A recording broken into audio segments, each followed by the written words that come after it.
Bonjour à tous. Aujourd'hui, je vous raconte l'histoire de Réponse, écrite par les frères Grimm. Avant de poursuivre, je vous invite à vous abonner à ma chaîne et à cliquer sur la petite cloche de notification pour ne pas manquer mes prochaines vidéos. Je vous remercie par avance et je vous souhaite une agréable histoire. À bientôt. Un conte merveilleux des frères Grimm. Il était une fois un mari et sa femme qui avaient depuis longtemps désiré avoir un enfant. Quand enfin la femme fut dans l'espérance et pensa que le bon Dieu avait bien voulu accomplir son vœu le plus cher.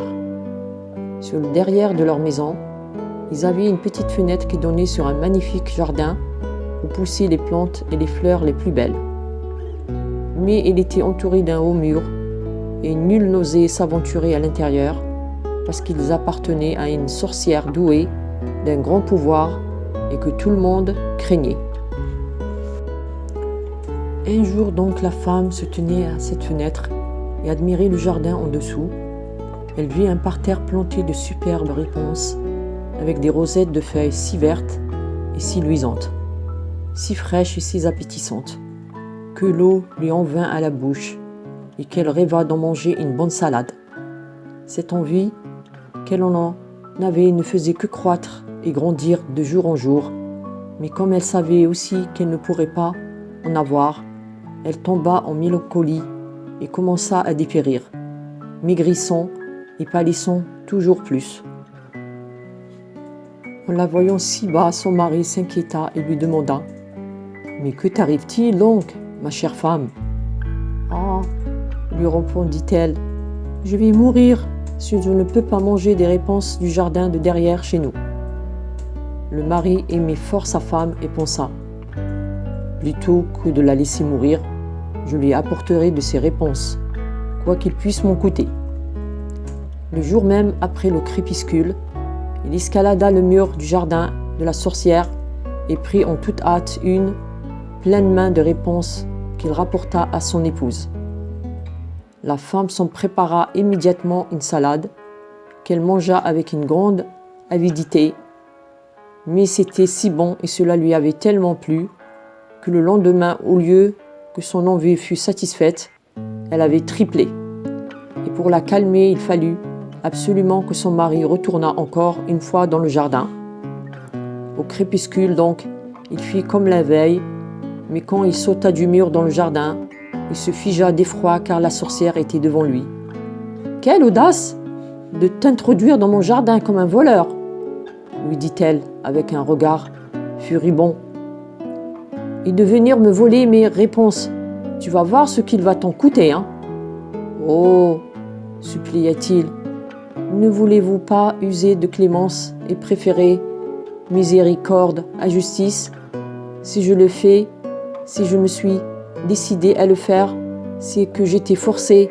Ma femme a vu vos réponses par notre petite fenêtre et elle a été prise d'une telle envie d'en manger qu'elle serait morte si elle n'en avait pas eu. » La sorcière fit taire sa fureur et lui dit « Si c'est comme tu le prétends, je viens te permettre d'emporter autant de réponses que tu voudras, mais à une condition, c'est que tu me donnes l'enfant que ta femme va mettre au monde. Tout ira bien pour lui et j'en prendrai soin comme une mère. » Le mari, dans sa terreur, accepta tout sans discuter et quelques semaines plus tard, quand sa femme accoucha, la sorcière arriva aussitôt, donna à l'enfant le nom de Réponse et l'emporta avec elle. Réponse était une fillette et la plus belle que fût sous le soleil. Lorsqu'elle eut ses 12 ans, la sorcière l'enferma dans une tour qui se dressait, sans escalier ni porte, au milieu d'une forêt. Et comme la tour n'avait pas d'autre ouverture qu'une minuscule fenêtre tout en haut, quand la sorcière voulait y entrer, elle appelait sous la fenêtre et criait « Réponse, Réponse, descends-moi tes cheveux !» Réponse avait de longs et merveilleux cheveux qu'on a eu dit de fil d'or. En entendant la voix de la sorcière, elle défaisait sa coiffure, attachait le haut de ses nattes et un crochet de la fenêtre et les laissait se dérouler jusqu'en bas, à 20 tonnes au-dessous. C'est bien que la sorcière pouvait se hisser et entrer. Quelques années plus tard, il advient qu'un fils de roi qui chevauchait dans la forêt passa près de la tour et entendit un chant si adorable qu'il s'arrêta pour écouter.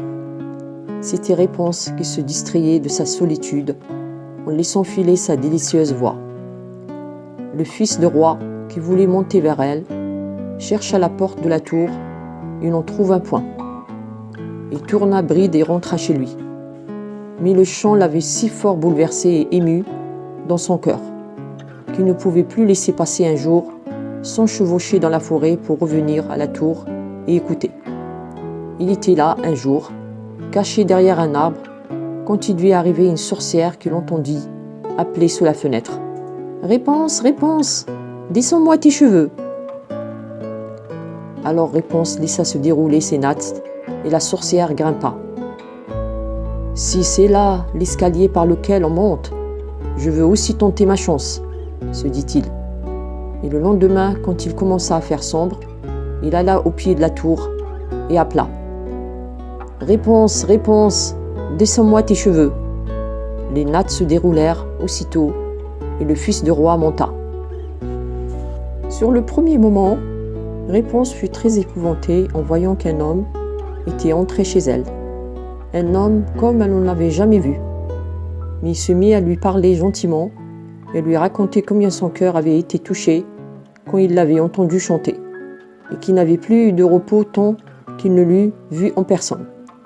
Alors Réponse perdit son effroi et quand il lui demanda si elle voulait de lui comme mari, voyant qu'il était jeune et beau, elle pensa « Celui-ci m'aimera sûrement mieux que ma vieille mère, ma reine le Touffe-Patin. » Et elle répondit qu'elle le voulait bien en mettant sa main dans la sienne. Elle ajouta aussitôt « Je voudrais bien partir avec toi, mais je ne saurais pas comment descendre. Si tu viens alors, apporte-moi chaque fois un cordon de soie. J'en ferai une échelle et quand elle sera finie, je descendrai et tu m'emporteras sur ton cheval. »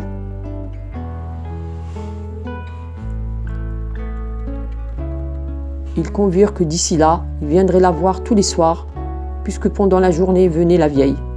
De tout cela, la sorcière n'eut rien deviné, si un jour Réponse ne lui avait dit « Dites-moi, mère marraine, comment se fait-il que vous soyez si lourde à monter, alors que le fils du roi, lui en haut en clin d'œil ?»« Ah, scélérate, qu'est-ce que j'entends ?»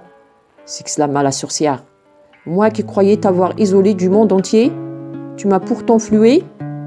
Dans la fureur de sa colère, elle empoigna les beaux cheveux de Réponse et les serra dans sa main gauche en les tournant une fois ou deux, attrapa des ciseaux de sa main droite et cric-crac, les belles nattes tombaient par terre. Mais si impitoyable était sa cruauté, qu'elle s'en alla déposer Réponse dans une solitude désertique où elle l'abandonna à une existence misérable et pleine de détresse. Ce même jour encore, elle revint attacher solidement les nattes au crochet de la fenêtre. Et vers le soir, quand le fils de roi arriva et appela « Réponse, Réponse, descends-moi tes cheveux !» La sorcière laissa se dérouler les nattes jusqu'en bas. Le fils de roi y monta, mais ce ne fut pas sa bien-aimée Réponse qu'il trouva en haut. C'était la vieille sorcière qui le fixait d'un regard féroce et empoisonné. « Ha ha !» ricana-t-elle. « Tu viens chercher la dame de ton cœur, mais le bel oiseau n'est plus au nid et il ne chante plus. Le chat l'a emporté. Et comme il va maintenant te crever les yeux, pour toi, Réponse est perdue, tu ne la verras jamais plus. » Déchiré de douleur et affolé de désespoir, le fils de roi sauta par la fenêtre du haut de la tour. Il ne se tua pas, mais s'il sauva sa vie, il perdit les yeux en tombant au milieu des épines. Il erra désormais aveugle dans la forêt, se nourrissant de fruits sauvages et de racines, pleurant et se lamentant sans cesse sur la perte de sa femme bien-aimée. Le malheureux erra ainsi pendant quelques années, aveugle et misérable, jusqu'au jour que ses pas tâtonnant l'amenèrent dans la solitude où Réponse vivait-elle, même misérablement, avec les 2 jumeaux qu'elle avait mis au monde, un garçon et une fille. Il avait entendu une voix qui lui sembla connaître, et tout en tâtonnant, il s'avança vers elle. Réponse le reconnut alors et lui sauta au cou en pleurant. 2 de ses larmes ayant touché ses yeux, le fils de roi recouvra complètement la vue. Il ramena sa bien-aimée dans son royaume, où ils furent accueillis par des transports de joie et vécurent heureux désormais pendant de longues années de bonheur. J'espère que cette histoire vous a plu. Si c'est le cas, n'hésitez pas à me le faire savoir en commentaire. Je serai ravie de les lire et d'y répondre. À très bientôt pour la prochaine vidéo.